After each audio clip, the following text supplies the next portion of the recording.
reflexão bíblica, a senhora Denise Cavalcante, ela veio essa experiência fantástica de passarmos 115 dias na Ilha do Sul, e tanto ela quanto o esposo, nosso novo diácono Davi Cavalcante, foram uma grande bênção em toda a viagem. Eles aproveitaram intensamente cada dia da viagem, seja com os compromissos espirituais, pregando, cantando, fosse também conhecendo os segredos da África, a culinária africana, provando de tudo, tudo.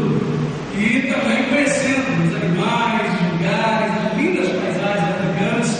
Eles viveram intensamente isso, que assim deve ser a vida cristã.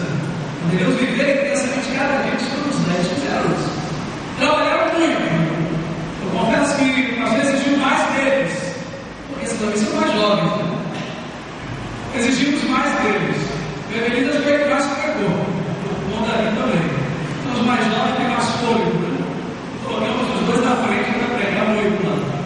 E graças a Deus eles falaram tanto, tão bem, pregaram tão bem, e foram convidados pela primeira igreja batista de língua portuguesa na cidade de Cabo para retornar lá, para voltar em dezembro para uma conferência para jovens. A Evelise fez uma conferência para mulheres, e angolanas, moçambicanas e portuguesas ali estavam para uma conferência maravilhosa na tarde para as mulheres, que marcou a vida da igreja portuguesa da cidade do Cabo. E deixar as melhores impressões e o convite já confirmado para eles retornarem em dezembro para essa conferência para a juventude. Então, louvo a Deus pela vida do casal Cavalcante, pelo testemunho deles nessa viagem, e queremos que mais uma vez Deus falar aos nossos corações também, usando a sua serva Evelise Cavalcante. Vamos acompanhar com carinho essa palavra.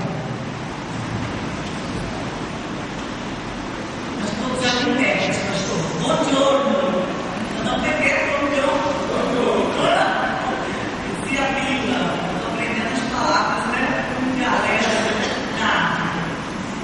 louvo a Deus e agradecer primeiramente a Deus por essa oportunidade, por essa experiência tão maravilhosa em nossas vidas. E agradecer também, especialmente ao nosso pastor, né? Porque Deus colocou no coração dele, né? Abrir essa experiência para este grupo. E eu acho que em nome do grupo eu posso agradecer ao pastor, né? Por nós termos participado, por ter lembrado de nós, ter confirmado no seu coração essa experiência tão marcante em nossas vidas. Eu queria agradecer ao grupo também, né? Foi tão gostoso, né? Esses 15 dias com esse grupo, onde nós podemos nos conhecer melhor, tivemos experiências tão agradáveis, como diz assim, maravilhosas, né? Para a nossa vida, estamos muito felizes, né? Já estamos programando outras viagens juntos, né? Já porque estamos muito felizes em grupo. E realmente foi uma experiência muito marcante em nossas vidas. Mas a palavra que Deus colocou no meu coração, ele apenas confirmou na África, né? Até porque o pastor falou, no próximo domingo que a gente vai falar mais especificamente das nossas experiências na África, né? E, na verdade, eu terminei de ler o livro, voltando até o avião da África, e quando eu estava terminando os últimos capítulos daquele livro, o livro contava a história de um missionário vivo, né, que ainda é contemporâneo. Ele fez um trabalho, ele é chinês, né, e trabalhou na China com uma experiência maravilhosa. Eu confesso que foi um dos livros mais difíceis que eu li, porque o livro trazia tantas experiências de sofrimento por amor a Cristo, que muitas vezes eu estava lendo o livro, li um capítulo do livro, e eu tinha que parar de ler o livro, porque eu chorava diante do Senhor e me envergonhava por saber que ainda hoje pessoas estão sofrendo por amor a Cristo, sofrendo torturas, né? Sofrendo realmente, deixando para trás muitas vezes suas famílias, sua vida, por conta do amor de Cristo, por conta do amor de pregar e fazer a vontade de Deus. E esse livro, né, o missionário, ele chama o nome Yun, ele é conhecido como, lá na China, né, como o nome de Deus. O livro se chama, inclusive, o nome de Deus. E nome do céu, o nome do céu. O nome do céu. E eu estava terminando de ler o livro no avião. E quando ele estava contando uma das últimas experiências dele, eu vou contar para os irmãos. Aí Deus confirmou a palavra hoje no meu coração, que eu já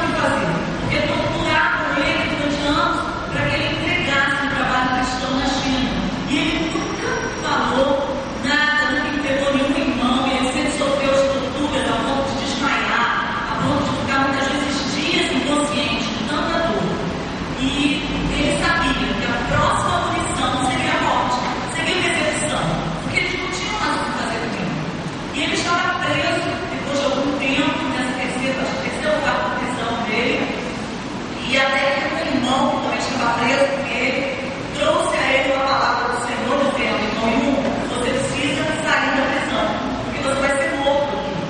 E ele falou: bom, eu estava numa prisão de segurança máxima. E ele falou: bom, se você está dizendo isso, essa palavra vem do Senhor, eu vou crer, mas é impossível, ninguém vai me liberar. Mas um dia, passado alguns dias, ele estava saindo da sua cela, trancada, e os guardas abriram a sua cela, porque era o momento que ele saía para tomar o seu banho.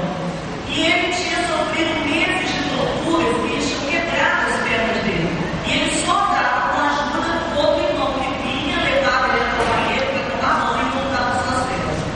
E o irmão veio buscar e falou para ele: olha, Deus está colocando no meu coração, dizendo que hoje você vai sair dessa prisão.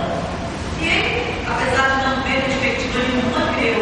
E ele seguiu o irmão carregando ele, mas em determinado momento o irmão deixou o banheiro e saiu de perto dele, e ele foi tomado, depois colocou o coração dele, ele foi andando, e ele tinha 3 ou 4 portas para conseguir, para sair da prisão, e cada porta daquela tinha diversos guardas, as portas eram trancadas.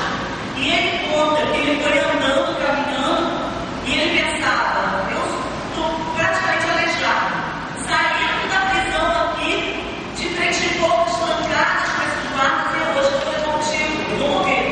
Mas ele foi impulsionado pelo desejo do que Deus tinha colocado no coração dele. E ele foi andando, caminhando, e à medida que ele ia chegando perto das portas, ele percebia que a porta estava destrancada.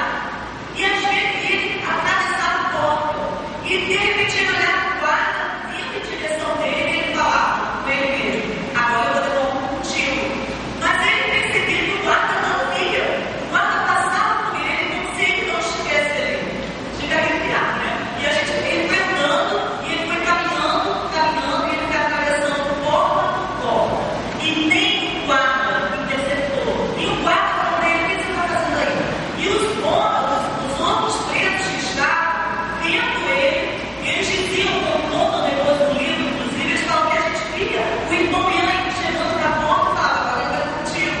Não é possível, agora você morreu. E o guarda passava por ele como se nada estivesse acontecendo. E as portas estavam milagrosamente abertas naquele momento. Até que ele chegou até a última porta. E naquela última porta, ele saiu tranquilamente também, a porta estava aberta. Ele saiu, atravessou pelos guardas, ele tinha um táxi na porta, passando naquele momento. Ele entrou no táxi, saiu, foi até a casa de um amigo. E chegou até a casa do amigo, e logo meses seguintes ele conseguiu sair de Paris, hoje a Alemanha realmente o acolheu, né? E hoje ele viaja o mundo inteiro, pregando o evangelho. E ele conta dele no livro falando assim: eu não saí da China porque eu tinha medo de morrer, porque eu tinha medo de torturas.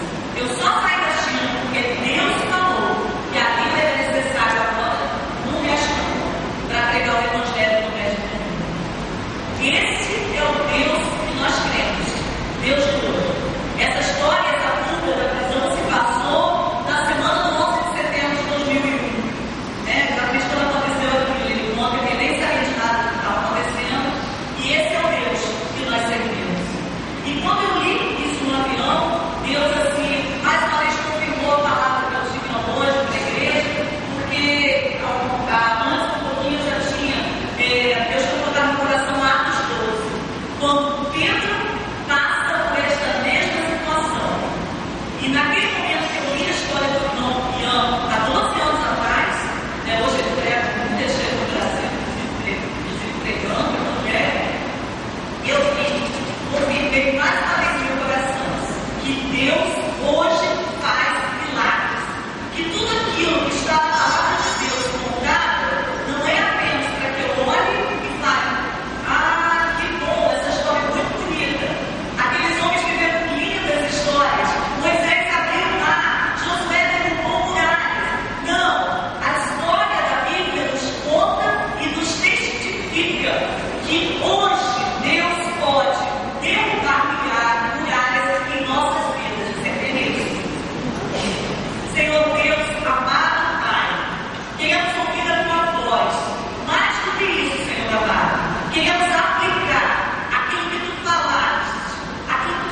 Disse-lhe ainda o anjo: põe a capa por cima. E saindo, Pedro seguiu, não sabendo que era real, se fazia por meio do anjo. Tudo lhe parecia uma visão. Passaram a primeira e a segunda barca, e chegaram ao portão de ferro que dava para a cidade. O portão se abriu por si mesmo para eles, e passaram. Tendo saído, caminharam ao longo de uma rua, e de repente, o anjo deixou. Então Pedro caiu em si e disse: agora sei ser nenhuma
vezes a gente vê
e a